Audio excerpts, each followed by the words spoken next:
Le plaisir est à moi de nous retrouver à nouveau, chers amis téléspectateurs. Bienvenue dans cette édition du journal. Au sommaire, le vénérable suprême évangéliste Frédéric Daoudou, chef diocèse de Ghana, a célébré la fête annuelle des moissons avec ses fidèles de la paroisse Saint-Uriel de Kokotome le dimanche 17 mars dernier. Reportage.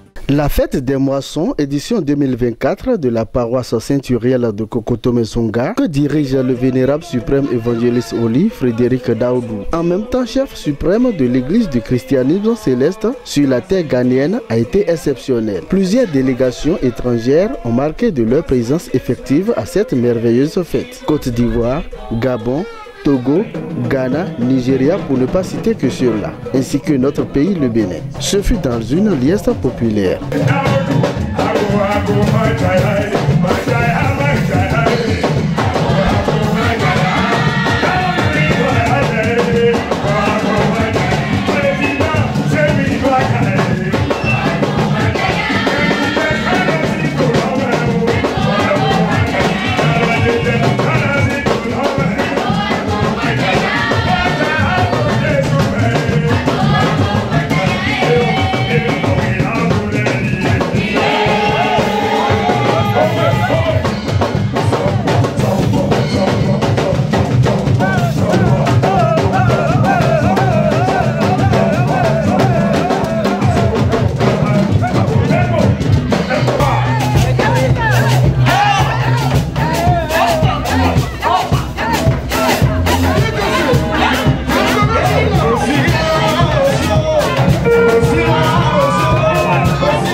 À la circonstance particulière, deux pasteurs du siège suprême de l'église du christianisme céleste ont effectué le déplacement sur Kokotome. Il s'agit bien du pasteur David Agbaossi et du pasteur Agbeko. Ce fut ce dernier qui a nourri les âmes à cette occasion. Pasteur David Agbaossi s'est exprimé devant notre caméra.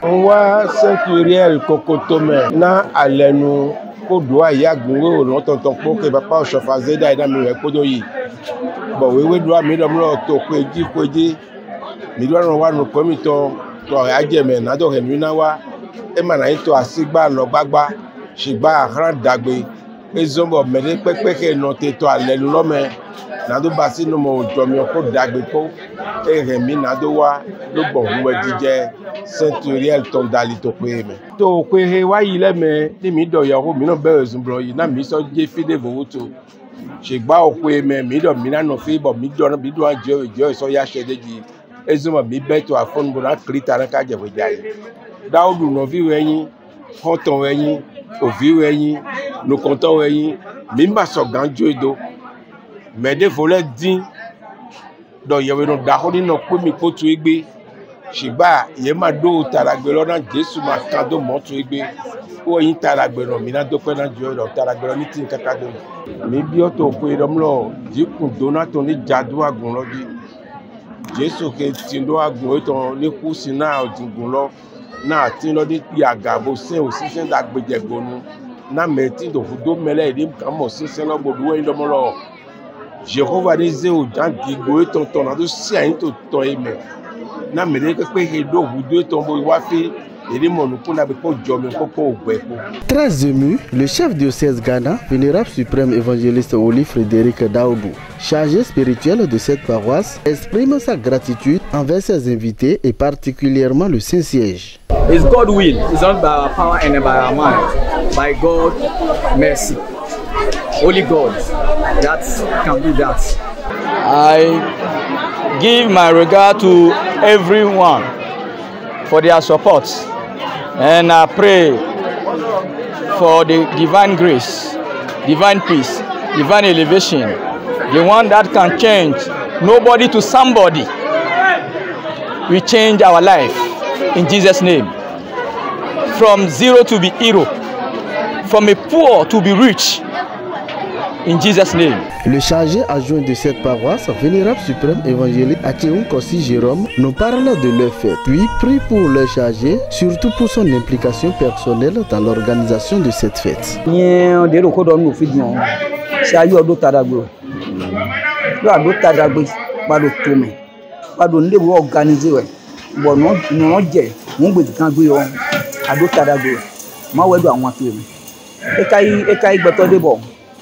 Et nous aider vous. Et nous aider vous. Donc déboumer et n'a donc nous et qui a le pas de année contre rendu au commun là vous. Et l'ordre me logan go le médion et de tout gossi donc bois pour organiser comme et au bloc 3 semaines moi de bénéfice.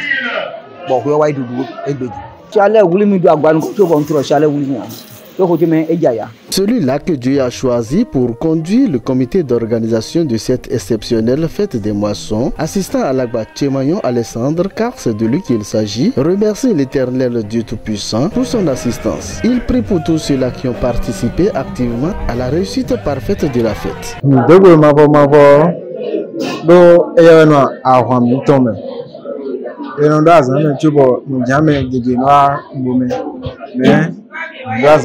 des CA, une invitation de la parole, une flash délégation sur Togo, une place in Ghana, fia la parole, et c'est Maus in Ho, Wada Zandi, et sobre de Ghana. On est ban, moi, il y a mon coton, mais d'aucun, les mecs qui sont tout à la parole, non, Hania, c'est le temps dit. Whatever, and I like Jacob. Ben, the one who journal de Alopalopa, the Wafi, as I betonji. Edo body sinu mouse in poor. Otuno earring, talk beno, but Edo now at Roton, ain't no minton in our. But your wife, you got job near a chin as I'm cotton job, cotton in a conto, you could put on a conto, or to Tonji, whereby a little present to maybe Nawashi Chene. As I got a team, acquire by the single Podia, Podia, and a gas and a single by one more.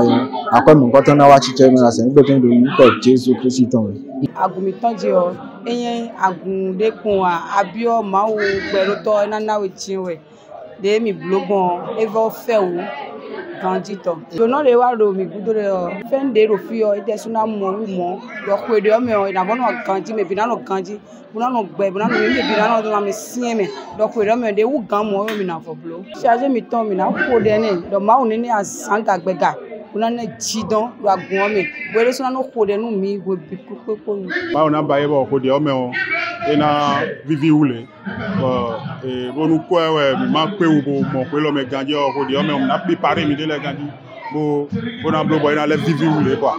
My name is Leader Tony Chaskata. I came all the way from Ghana to come and support the harvest in Benin.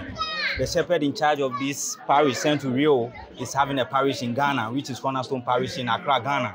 So I came all the way from Ghana to come and support.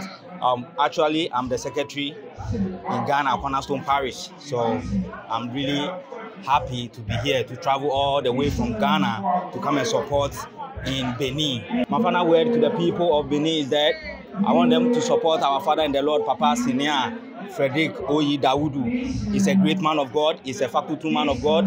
He has a laureate in harvest. He done did it in Ghana, and he has come to do it once again here. And I'm really happy to see people from all the nook and cranny of the world to come and support our father in the Lord.